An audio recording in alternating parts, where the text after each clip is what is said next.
Hello, my name is James Hartshorn. I'm speaking to you from the campus of Brigham Young University in Provo, Utah, in the United States, where I serve as the Associate Coordinator of the English Language Center. I'm the lead author of an article published in TESOL Quarterly, Volume 44, March 2010. The article was entitled Effects of Dynamic Corrective Feedback on ESL Writing Accuracy.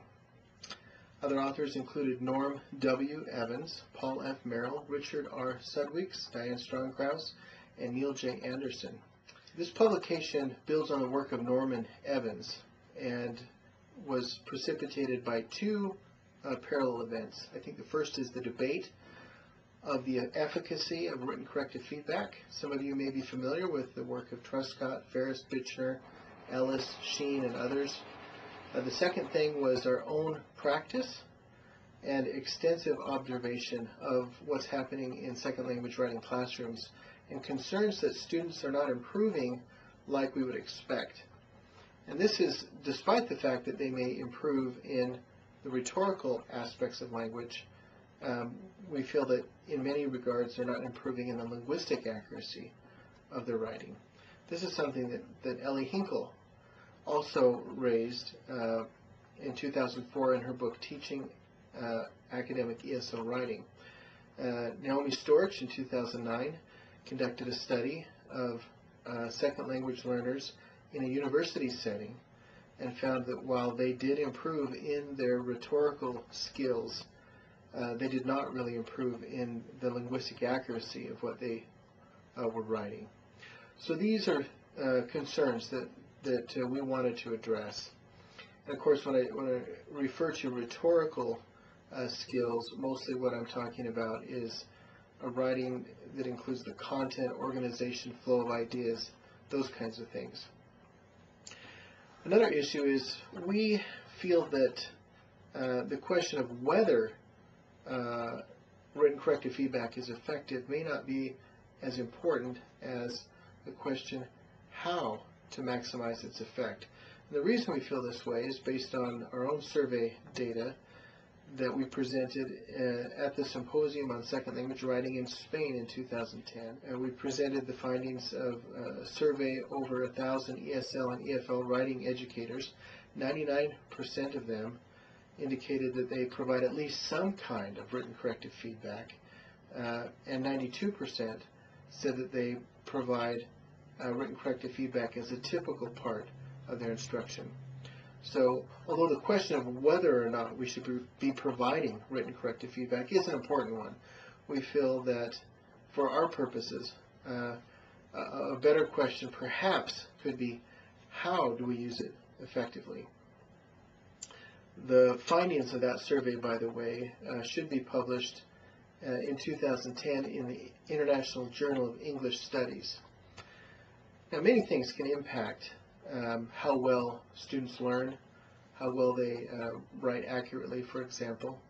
In our article coming out in Language Teaching Research, we identify three important variables to consider: learner variables, situational variables, and instructional variables. And while all of these can play a tremendous impact on student learning, we feel that the instructional variable is something that hasn't really been addressed appropriately. And that's part of the reason behind this study.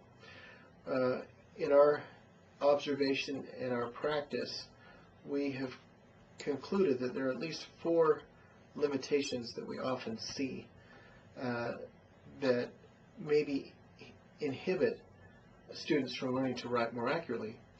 One of those is the assumption that writing that focuses on the writing designed to help improve linguistic accuracy, the writing tasks and the feedback should be timely and constant. This is based on notions from skill acquisition theory, some of the work of de Keyser. He asserts that declarative knowledge, or what one knows, is required for the development of procedural knowledge, or what one can do, and that it must be based on explicit rules and numerous examples. He also claims that proceduralization requires extensive and deliberate practice, which then leads the learner toward greater automation. While these notions appear to be highly relevant for identifying ways we might provide written corrective feedback, it doesn't seem like this is a part of the discussion, and so we feel like, and have felt, that this needs to be part of the way we think about written corrective feedback.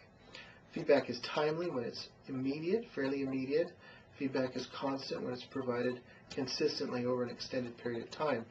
The size of the writing task or the complexity of the writing task could impact your ability to provide written corrective feedback that is timely and constant.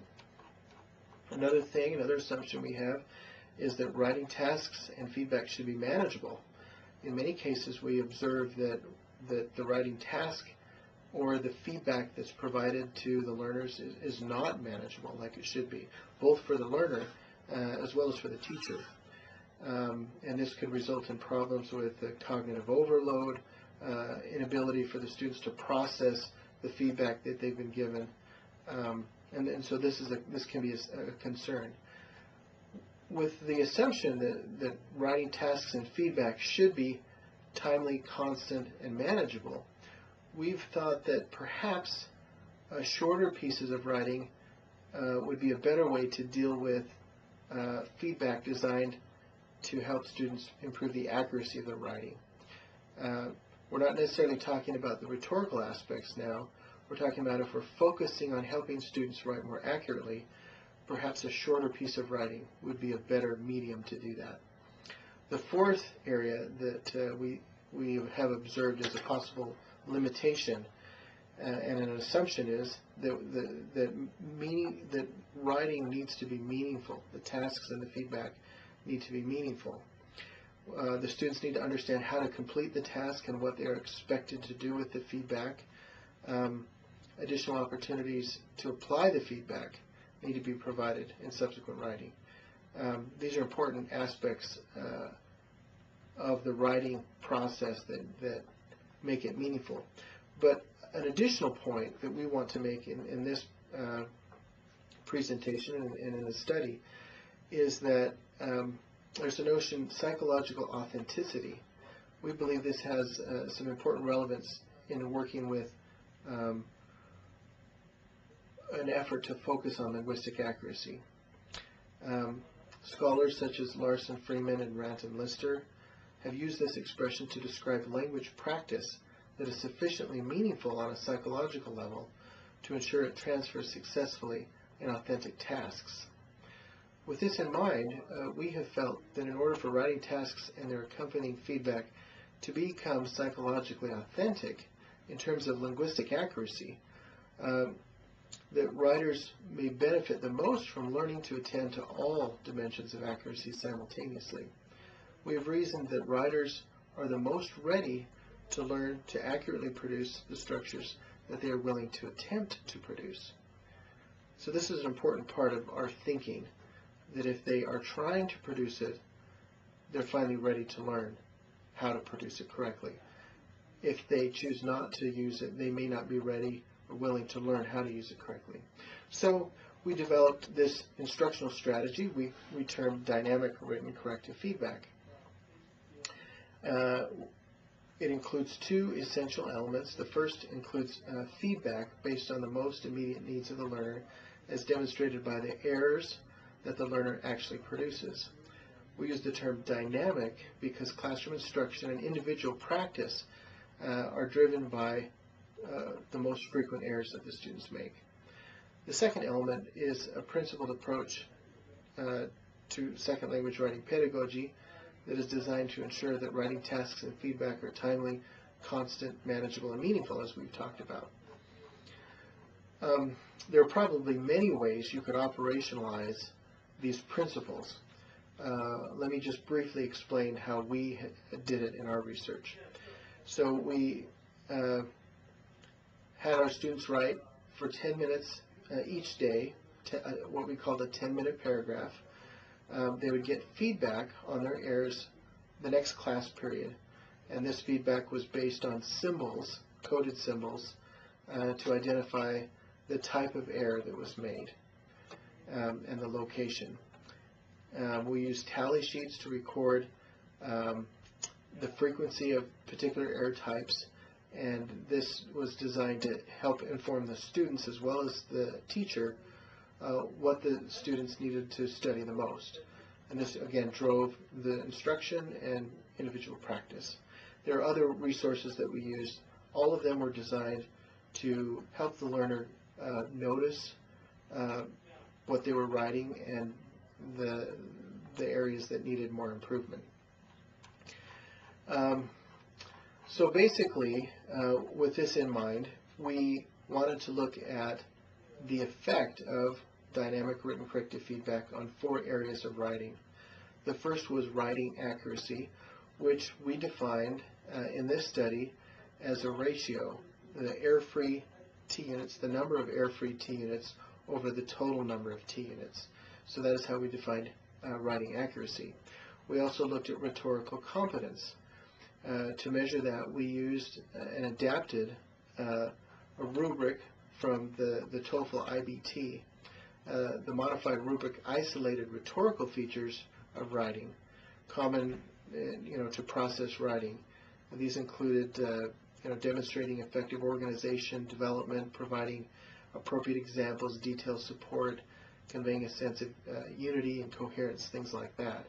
As all the linguistic accuracy aspects of the rubric were pulled out so that we could kind of focus on rhetorical competence. We also looked at writing fluency, which was simply defined as the number of words that the writer produced in the 30-minute period that we used. Complexity was defined as the mean length of T unit or the average number of words per T unit. So those are the 4 areas that we wanted to look at. We basically had, in our study, we had 47 advanced low to advanced mid students in an intensive English program. These are students that are preparing for university level study and are just about there but not quite. So we had 28 students in our treatment group, 19 in the control group. We did a mixed model ANOVA, and I'll talk about the results briefly. So for the rhetorical competence, we found no significant difference, and that the effect size was negligible. For accuracy, we found a significant difference and a large effect size favoring the treatment group. So the treatment students in the treatment group produced a much more accurate writing than those in the control group. For writing fluency and writing complexity, neither of those were significant, but both of them did produce a small effect size favoring the control group. So this is an interesting finding, and let me talk about this just a little bit more. So with regard to fluency, while both groups significantly increased their fluency over the experimental period, the treatment group produced approximately 9% less text, or approximately 36 fewer words, roughly 1.5 to 2 sentences when compared to the control group, out of an average of approximately 388 words written during a 30-minute time period. With complexity, though the treatment group was not statistically different from pretest to posttest either, the control group generated a mean length of T unit at the pretest of 12.5 and at the posttest at about 14. So a gain of about 1.5 words per T unit. So that's of interest as well. So there were small gains, not statistically significant gains, but small gains in complexity and fluency for the control group when compared to the treatment group. As far as accuracy goes, while the difference in pretest accuracy scores between the treatment and contrast groups were not statistically different, mean post-test scores suggest that on average, the writing of the students in the treatment group was just over 75% more accurate than the writing of the students in the control group, based on the error-free T unit ratio. This seems to underscore the notion that how one uses written corrective feedback may make a great difference in the outcome. So to summarize, this rhetorical competence remained the same for both groups over time. There was a small benefit to the control group students for fluency and complexity, but there was a large benefit to the students in the treatment group in terms of accuracy. Now, not every program is that concerned with accuracy, but for those that are, this should be encouraging to see that students did benefit in their accuracy with this approach. Now, of course, further studies need to be done to determine whether these findings are durable over time, over different studies. We're also actually conducting some additional research to look at questions of whether the proficiency level of the student makes a difference, a little bit higher, a little bit lower level. We're also looking at some longitudinal data to determine a longer-term effect of written corrective feedback. So this is, in a nutshell, this is our research on dynamic written corrective feedback. Thank you for your attention.